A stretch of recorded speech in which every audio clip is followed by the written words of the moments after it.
Capítulo 12. Entonces comenzó Jesús a decirles por parábolas.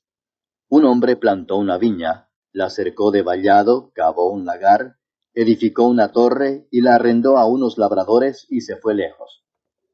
Y a su tiempo envió un siervo a los labradores para que recibiese de éstos del fruto de la viña. Mas ellos, tomándole, le golpearon y le enviaron con las manos vacías. Volvió a enviarles otro siervo, pero apedreándole, le hirieron en la cabeza y también le enviaron afrentado. Volvió a enviar otro, y a éste mataron, y a otros muchos golpeando a unos y matando a otros. Por último, teniendo aún un hijo suyo, amado, lo envió también a ellos, diciendo, tendrán respeto a mi hijo. Mas aquellos labradores dijeron entre sí, este es el heredero, venid matémosle, y la heredad será nuestra. Y tomándole le mataron, y le echaron fuera de la viña. ¿Qué pues hará el señor de la viña? Vendrá y destruirá a los labradores, y dará su viña a otros. Ni aun esta escritura habéis leído, la piedra que desecharon los edificadores ha venido a ser cabeza del ángulo. El Señor ha hecho esto, y es cosa maravillosa a nuestros ojos. Y procuraban prenderle, porque entendían que decía contra ellos aquella parábola. Pero temían a la multitud, y dejándole, se fueron. Y le enviaron algunos de los fariseos y de los herodianos, para que le sorprendiesen en alguna palabra. Viniendo ellos, le dijeron, Maestro, sabemos que eres hombre veraz, y que no te cuidas de nadie, porque no miras la apariencia de los hombres, sino que con verdad enseñas el camino de Dios. ¿Es lícito dar tributo a César o no? ¿Daremos o no daremos? Mas él, percibiendo la hipocresía de ellos, les dijo, ¿por qué me tentáis? Traedme la moneda para que la vea. Ellos se la trajeron y les dijo, ¿de quién es esta imagen y la inscripción? Ellos le dijeron, de César. Respondiendo Jesús les dijo, dad a César lo que es de César, y a Dios lo que es de Dios. Y se maravillaron de él. Entonces vinieron a él los saduceos, que dicen que no hay resurrección, y le preguntaron diciendo, Maestro, Moisés nos escribió que si el hermano de alguno muriere y dejare esposa, pero no dejare hijos, que su hermano se case con ella y levante descendencia a su hermano. Hubo 7 hermanos. El primero tomó esposa y murió sin dejar descendencia. Y el segundo se casó con ella y murió y tampoco dejó descendencia. Y el tercero de la misma manera. Y así los 7 y no dejaron descendencia. Y después de todos murió también la mujer. En la resurrección, pues, cuando resuciten, ¿de cuál de ellos será ella mujer, ya que los 7 la tuvieron por mujer? Entonces respondiendo Jesús les dijo, ¿no erráis por esto porque ignoráis las Escrituras y el poder de Dios? Porque cuando resuciten de los muertos, ni se casarán ni se darán en casamiento, sino serán como los ángeles que están en los cielos. Pero respecto a que los muertos resucitan, ¿no habéis leído en el libro de Moisés cómo le habló Dios en la zarza diciendo, Yo soy el Dios de Abraham, el Dios de Isaac y el Dios de Jacob? Dios no es Dios de muertos, sino Dios de vivos. Así que vosotros mucho erráis. Acercándose uno de los escribas, que los había oído disputar, y sabía que les había respondido bien, le preguntó, ¿cuál es el primer mandamiento de todos? Jesús le respondió, el primer mandamiento de todos es, Oye Israel, el Señor nuestro Dios, el Señor uno es. Y amarás al Señor tu Dios con todo tu corazón, y con toda tu alma, y con toda tu mente, y con todas tus fuerzas. Este es el principal mandamiento. Y el segundo es semejante. Amarás a tu prójimo como a ti mismo. No hay otro mandamiento mayor que estos. Entonces el escriba le dijo, Bien, maestro, verdad has dicho que uno es Dios, y no hay otro fuera de él. Y el amarle con todo el corazón, con todo el entendimiento, con toda el alma y con todas las fuerzas, y amar al prójimo como a uno mismo, es más que todos los holocaustos y sacrificios. Jesús entonces, viendo que había respondido sabiamente, le dijo, No estás lejos del reino de Dios. Y ya ninguno osaba preguntarle. Enseñando Jesús en el templo decía, ¿cómo dicen los escribas que el Cristo es hijo de David? Porque el mismo David dijo por el Espíritu Santo, dijo el Señor a mi Señor, siéntate a mi diestra, hasta que ponga a tus enemigos por estrado de tus pies. David mismo le llama Señor. ¿Cómo pues es su hijo? Y gran multitud del pueblo le oía de buena gana.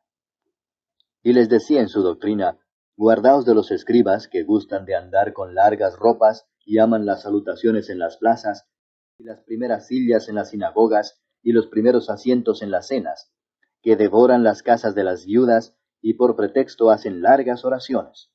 Estos recibirán mayor condenación. Estando Jesús sentado delante del arca de la ofrenda, miraba cómo el pueblo echaba dinero en el arca, y muchos ricos echaban mucho. Y vino una viuda pobre, y echó 2 blancas, o sea, un cuadrante. Entonces, llamando a sus discípulos, les dijo, de cierto os digo que esta viuda pobre echó más que todos los que han echado en el arca, porque todos han echado de lo que les sobra, pero ésta de su pobreza echó todo lo que tenía, todo su sustento. Capítulo 13. Saliendo Jesús del templo, le dijo uno de sus discípulos, Maestro, mira qué piedras y qué edificios. Jesús respondiendo le dijo, ¿ves estos grandes edificios? No quedará piedra sobre piedra que no sea derribada. Y se sentó en el monte de los olivos frente al templo. Y Pedro, Jacobo, Juan y Andrés le preguntaron aparte, Dinos, ¿cuándo serán estas cosas? ¿Y qué señal habrá cuando todas estas cosas hayan de cumplirse? Jesús respondiéndoles comenzó a decir, Mirad que nadie os engañe, porque vendrán muchos en mi nombre diciendo, Yo soy el Cristo, y engañarán a muchos. Mas cuando oigáis de guerras y de rumores de guerras, no os turbéis, porque es necesario que suceda así, pero aún no es el fin. Porque se levantará nación contra nación, y reino contra reino, y habrá terremotos en muchos lugares, y habrá hambres y alborotos, principios de dolores son estos. Pero mirad por vosotros mismos, porque os entregarán a los concilios, y en las sinagogas os azotarán, y delante de gobernadores y de reyes os llevarán por causa de mí, para testimonio a ellos. Y es necesario que el Evangelio sea predicado antes a todas las naciones. Pero cuando os trajeren para entregaros, no os preocupéis por lo que habéis de decir, ni lo penséis, sino lo que os fuere dado en aquella hora, eso hablad, porque no sois vosotros los que habláis, sino el Espíritu Santo. Y el hermano entregará a la muerte al hermano, y el padre al hijo, y se levantarán los hijos contra los padres y los matarán. Y seréis aborrecidos de todos por causa de mi nombre. Mas el que persevere hasta el fin, éste será salvo.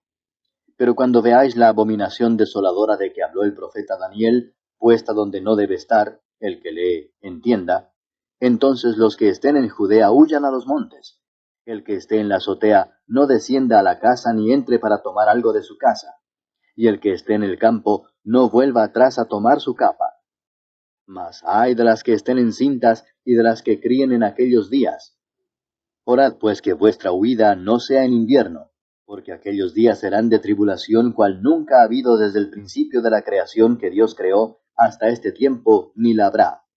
Y si el Señor no hubiese acortado aquellos días, nadie sería salvo. Mas por causa de los escogidos que Él escogió, acortó aquellos días. Entonces si algunos dijere, mirad, aquí está el Cristo, o mirad, allí está, no le creáis, porque se levantarán falsos cristos y falsos profetas, y harán señales y prodigios para engañar, si fuese posible, aun a los escogidos. Mas vosotros mirad, os lo he dicho todo antes. Pero en aquellos días, después de aquella tribulación, el sol se oscurecerá y la luna no dará su resplandor, y las estrellas caerán del cielo, y las potencias que están en los cielos serán conmovidas. Entonces verán al Hijo del Hombre que vendrá en las nubes con gran poder y gloria. Y entonces enviará sus ángeles y juntará a sus escogidos de los 4 vientos, desde el extremo de la tierra hasta el extremo del cielo. De la higuera aprended la parábola. Cuando ya su rama está tierna y brotan las hojas, sabéis que el verano está cerca. Así también vosotros, cuando veáis que suceden estas cosas, conoced que está cerca, a las puertas. De cierto os digo que no pasará esta generación hasta que todo esto acontezca. El cielo y la tierra pasarán, pero mis palabras no pasarán. Pero de aquel día y de la hora nadie sabe, ni aun los ángeles que están en el cielo, ni el Hijo, sino el Padre. Mirad, velad y orad, porque no sabéis cuándo será el tiempo. Es como el hombre que yéndose lejos dejó su casa y dio autoridad a sus siervos, y a cada uno su obra, y al portero mandó que velase. Velad pues, porque no sabéis cuándo vendrá el Señor de la casa, si al anochecer, o a la medianoche, o al canto del gallo, o a la mañana, para que cuando venga de repente no os halle durmiendo. Y lo que a vosotros digo, a todos lo digo, velad.